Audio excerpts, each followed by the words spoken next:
আমরা মাননীয় স্বরাষ্ট্র উপদেষ্টা, পুলিশ কমিশনার এবং সংশ্লিষ্ট বিভিন্ন সংস্থা এবং বিভাগের সহযোগিতা কামনা করেছি। আমরা সাক্ষাৎ করেছি, লিখিতভাবে আমাদের প্রয়োজনীয় চাহিদা জানিয়েছি। আমাদের নেতৃবৃন্দ সাক্ষাৎ করে আমরা যাবতীয় সহযোগিতা ওনাদের কাছে চেয়েছি। ওনারা সাধ্যমতো সহযোগিতার জন্য কথা দিয়েছেন এবং তারা প্রচেষ্টা চালিয়ে যাচ্ছেন। রাজধানী সহ সারা দেশের সর্বস্তরের জনগণকে জাতীয় এই মহাসমাবেশে অংশগ্রহণ করার জন্য এবং সর্বাত্মক সহযোগিতা করার জন্য আমরা দেশবাসীর কাছে আন্তরিকভাবে আহ্বান জানাচ্ছি। আমরা সর্বশেষ যে খবর পাচ্ছি তাতে সারা দেশ থেকে সড়ক, নৌ এবং রেলপথে বিপুল সংখ্যক মানুষ রাজধানীতে ইনশাআল্লাহ ওই দিন বিভিন্ন প্রবেশ পথ দিয়ে প্রবেশ করবে। এ কারণে দেশবাসীর কাছে আমাদের আহ্বান এবং রাজধানীবাসীর কাছে বিশেষ করে আহ্বান যে এই সব কারণে নগর জীবনে হয়তো একটু দুর্ভোগ এবং যানজট সৃষ্টি হতে পারে। আমরা জামাত ইসলামীর পক্ষ থেকে দেশবাসী এবং নগরবাসীর কাছে অগ্রিম বিনয়ের সাথে ক্ষমা প্রার্থনা করছি যে এই সমাবেশের কারণে কিছু জনদুর্ভোগ, কিছু যানজটের কারণে নগরবাসীর কিছু কষ্ট হবে। আমরা নগরবাসীর কাছে, দেশবাসীর কাছে অগ্রিম ক্ষমা প্রার্থনা করে রাখছি। আপনারা আমাদেরকে ক্ষমা সুন্দর দৃষ্টিতে দেখবেন। আপনারা জানেন যে আমরা মানুষের জন্য এবং দেশের কল্যাণেই কাজ করছি। আমাদের একটি রাজনৈতিক সাংবিধানিক অধিকার এই বিশাল জাতীয় সমাবেশ সফল করা। আমরা দুর্ভোগ এড়ানোর জন্য কিন্তু দেখবেন নগরীর কোনো সড়ক আমরা ব্যবহার করিনি। অনেকে রাস্তার উপরে সমাবেশ করেন, কিন্তু আমরা কোনো সড়ক ব্যবহার না করে ঐতিহাসিক সোহরাওয়ার্দী উদ্যানকেই ব্যবহার করার জন্য সিদ্ধান্ত নিয়েছি, যেটা খুবই ব্যয়বহুল। এখানে পানি, এখানে বালু ভর্তি করা লাগে, যথেষ্ট এক্সপেন্সিভ এখানে একটা মহাসমাবেশ করা। তবুও আমরা সড়ক এড়িয়ে আমরা এই ময়দানকেই কিন্তু জনসভার জন্য ব্যবহারের সিদ্ধান্ত নিয়েছি। যে সড়কে এরকম জনসভা করলে কিন্তু রাজধানী একেবারেই অচল হয়ে পড়ে। এটা আমরা জনস্বার্থে আমরা এই কষ্ট করেছি। ফলে আমরা দেশবাসীর কাছে আজকের এই সাংবাদিক সম্মেলন থেকে আহ্বান জানাবো, সরকার এবং সংশ্লিষ্ট প্রশাসন এবং যত বিভাগ আছে সমগ্র দেশবাসীর কাছে আমরা আন্তরিক দোয়া এবং সহযোগিতা কামনা করছি। বৃষ্টি মৌসুম হওয়ার কারণে বৃষ্টি হওয়ারও সম্ভাবনা আছে। আমরা আহ্বান জানাবো, সাংবাদিক বন্ধুদের কাছে বিশেষ অনুরোধ থাকবে, আপনাদের যথেষ্ট সহযোগিতা, সুব্যবস্থা ওখানে আপনাদের সংবাদ গ্রহণ এবং পরিবেশনের জন্য আমরা রাখবার চেষ্টা করেছি।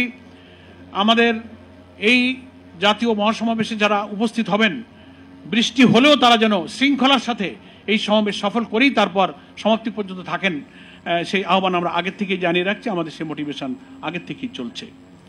প্রিয় সাংবাদিক বন্ধুগণ এবং দেশবাসী, মোটামুটি আমি আমাদের এই জাতীয় মহাসমাবেশের উদ্দেশ্য, আমাদের ব্যবস্থাপনা সংক্রান্ত কথা এবং দেশবাসী এবং নগরবাসীর প্রতি, সাংবাদিকদের প্রতি সহযোগিতার এই আহ্বান জানিয়ে আপাতত আমি আজকের এই সাংবাদিক সম্মেলনে আমাদের জাতীয় মহাসমাবেশ সম্পর্কিত বক্তব্য এখানেই শেষ করছি। আল্লাহ তাআলা আমাদের এই মহাসমাবেশকে আবহাওয়া সহ সামগ্রিক পরিবেশ অনুকূল রেখে সুষ্ঠুভাবে সম্পন্ন করার তৌফিক দান করুন। আমিন। আমা তৌফিক ইল্লা বিল্লাহ। আসসালামু আলাইকুম ওয়া রাহমাতুল্লাহি ওয়া বারাকাতুহু।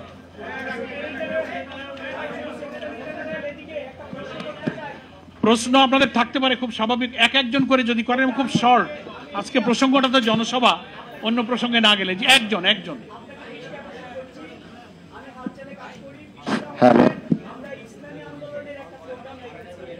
জি জি ইসলামী আন্দোলনের একটা প্রোগ্রাম আমরা দেখেছি। আমরা দেখলাম যে লাখো লাখো মুসল্লি বা আলেম ওলামা, ইসলামী সমাজের লোকজন সেখানে উপস্থিত হয়েছে, কিন্তু বাংলাদেশের যারা নারী তাদের উপস্থিত রাজনৈতিক সমাবেশ আমরা দেখি। আপনারা ইসলামী একটা আন্দোলন করছেন এবং জামাত ইসলামী আপনারা আপনাদের এই সমাবেশে নারীর উপস্থিতি নিশ্চিত করবেন কিনা? দ্বিতীয়ত হচ্ছে পিআর পদ্ধতি নিয়ে আপনি কথা বলছেন। আমরা প্রচলিত নির্বাচনী ব্যবস্থায় দেখতে পাচ্ছি যে পিআরের কারণে আমরা যে প্রচলিত নির্বাচন ব্যবস্থা সেখানে প্রার্থী বাছাইয়ের জন্য জনগণ তার পছন্দ অনুযায়ী, যদি বিএনপির প্রার্থী পছন্দ না হয়, জামাতের প্রার্থীকে পছন্দ করার সুযোগ পায়। আপনারা যে পিআর পদ্ধতির কথা বলছেন সেখানে জনগণ প্রার্থী বাছাইয়ের সুযোগ থেকে বঞ্চিত হবে। আপনারা কি জনগণের ক্ষমতাকে আরো সংকুচিত করে দিচ্ছেন কিনা? ধন্যবাদ। আপনার দুটো প্রশ্ন। প্রথম প্রশ্ন হচ্ছে যে মহিলাদেরকে, নারীদেরকে এই সমাবেশে আসতে দেওয়ার সুযোগ সম্পর্কে কথা। মহিলা মহল থেকে এই সমাবেশে অংশগ্রহণ করার আগ্রহ আকুতি আমাদের কাছে এসেছে।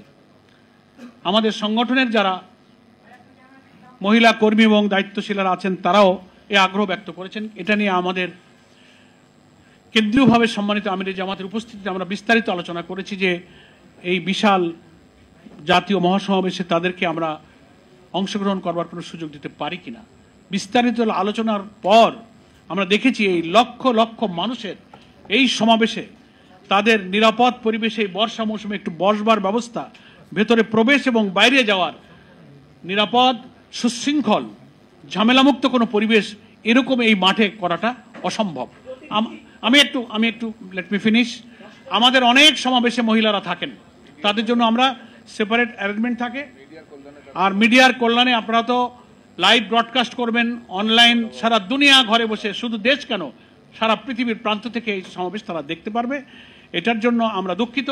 যদি আল্লাহ তাআলা কখনো কোনো পরিবেশ এদেশে আমাদের দেন, লক্ষ লক্ষ নারীরাও আমাদের এই সমাবেশে ইনশাল্লাহ অংশগ্রহণ করবে ইনশাল্লাহ সুযোগ পেলে। নেক্সট হচ্ছে পিআর পদ্ধতি। এটা একটা বিশাল গুরুত্বপূর্ণ একাডেমিক ডিসকাশনেরও প্রশ্ন আছে। এটা নিয়ে গোলটেবিল হচ্ছে, আলোচনা হচ্ছে। আপনারা সাংবাদিক নিশ্চয়ই এগুলো গবেষণা করছেন। বিশ্বের প্রায় 90টি দেশে পিআর পদ্ধতি চালু আছে এবং পিআরেরও প্রায় 6টা পদ্ধতি আছে। এগুলো একটা দুইটা কথায় এটার কোনো অ্যান্সার হয় না। তবে বাংলাদেশের প্রেক্ষাপটে পিআর পদ্ধতির নির্বাচনে আমি সংক্ষেপে শুরুতেও বলেছি, এটা হচ্ছে একটা উপযুক্ত পন্থা। প্রত্যেকটি ভোটের মূল্যায়ন হয় according to ratio of vote. পার্লামেন্টের 300 আসনকে প্রত্যেকটি দল রেশিও অনুযায়ী তার দলের মধ্যে নমিনেট করেন। এখানে কালো টাকা, পেশি শক্তি, মনোনয়ন বাণিজ্য থাকে না। একটা কোয়ালিটি পার্লামেন্ট হয়। অনেক সুবিধা এখানে আছে, সেগুলো এটা যেহেতু আজকের এই সম্মেলনটা জনসভা কেন্দ্রিক, এটা খুব ডিসকাশনের ব্যাপার না। আমরা আমাদের দৃষ্টিভঙ্গি থেকে বলেছি জনসভায় ইনশাল্লাহ আমাদের জাতীয় নেতৃবৃন্দ আমিরে জামাতের ব্যাপারে বক্তব্য রাখবেন। নেক্সট, আপনাদের এই সমাবেশে আপনারা তো অনেক বড় আয়োজন করেছেন, কত লোক হতে পারে বলে আপনারা আশঙ্কা করছেন? আশঙ্কা না, আশা। আমরা আশা করছি সেটা অগণিত, আমরা গণনা করে বলতে পারবো না। আমরা এই সংখ্যাটা অগণিত শব্দ দিয়ে বুঝাতে চাই যে সারা দেশ থেকে বিপুল পরিমাণ লোক আসবে, আপনারাই গণনা করবেন ইনশাআল্লাহ। নেক্সট, একজন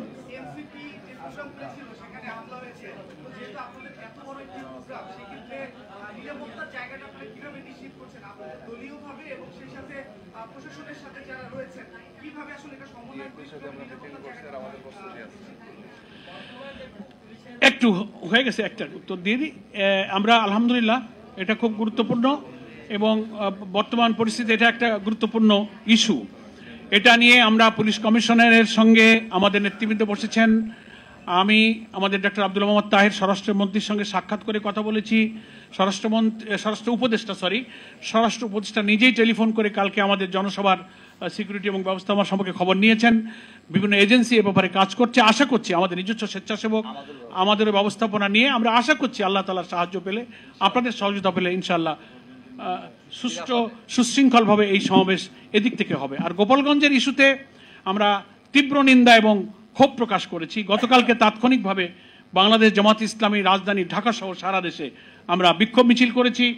আমাদের সম্মানিত আমিরে জামাত এই ঘটনা ঘটার পরই স্বরাষ্ট্রমন্ত্রী এবং দেশের খুব উচ্চপদস্থ গুরুত্বপূর্ণ এজেন্সির সঙ্গে সরাসরি কথা বলে, যখন গোপালগঞ্জে এনসিপির নেতৃবৃন্দ আটকা পড়ে গেলেন ডিসি অফিস, এসপি অফিসে, তাদেরকে রেস্কিউ করার জন্য সরাসরি গুরুত্বপূর্ণ জায়গায় আমাদের আমির জামাত নিজেই মনিটর করেছেন, কথা বলেছেন। আমার সাথে কথা হয়েছে, উনি এনসিপি নেতৃবৃন্দর সাথে কথা বলেছেন, তারা আমাদের সাথে কথা বলেছে। আমরা এর তীব্র নিন্দা জানিয়েছি, আমরা তাদের পরামর্শ দিয়েছি। আমরা মনে করি যে একটা নিষিদ্ধ ছাত্র দল বা যুব ছাত্র সংগঠন, আর কি ছাত্র সংগঠন বা রাজনৈতিক সংগঠন, এরকম একটা পূর্বঘোষিত গণতান্ত্রিক প্রোগ্রাম, তাদের সাংবিধানিক অধিকার, তারা সারা দেশে পদযাত্রা করছে, পূর্ব নির্ধারিত টাইম তাদের ছিল, সেইখানে এইভাবে দিনের বেলা হামলা করে বসলো। ভিডিওতে আপনারা দেশবাসী দেখেছেন যে পুলিশ প্রশাসন বা যারা সেখানে উপস্থিত ছিলেন ল অ্যান্ড অর্ডার সিচুয়েশনকে দেখার জন্য, তারা কিন্তু কাঙ্ক্ষিত মানে যথার্থ ভূমিকা কিন্তু পালন করতে পারেনি। এসেছেন তারা পরে, কিন্তু তখন কিন্তু দুর্ঘটনা কিন্তু ঘটে গেছে। যাই হোক, তারপরে আমাদের আমিরে জামাত সহ দেশবাসী যখন উদ্বিগ্ন হয়েছেন, গুরুত্বপূর্ণ জায়গায় আমরা কথা বলেছি, তারপরে তাদেরকে উদ্ধার করে নিরাপদে তাদেরকে পাঠাবার ব্যবস্থা নেওয়া হয়েছে। এটার জন্য আমরা তীব্র নিন্দা জানাই। এবং বিস্ময়ের ব্যাপার যে সশস্ত্রভাবে গোপালগঞ্জের সেই সব জায়গাগুলোতে তারপরও তারা যে মিছিল করেছে, বিক্ষোভ করেছে, ডিসি অফিসে, এসপি অফিসে হামলা করেছে, কারাগারে হামলা করেছে, এটা খুবই ন্যাক্কারজনক। এর আমরা তীব্র নিন্দা জানাই। এবং এই অবস্থা নিরসন হওয়ার জন্য আজকে সারা দেশে জামাত ইসলামী বিক্ষোভ দিবস ঘোষণা করেছে।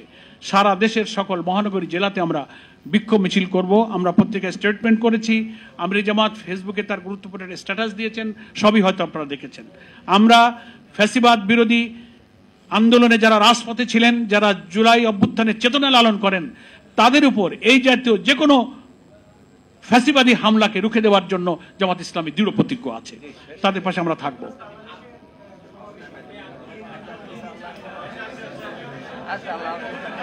আমার মনে হয় শেষ করতে পারি আমরা, ইম্পর্টেন্ট প্রশ্ন শেষ।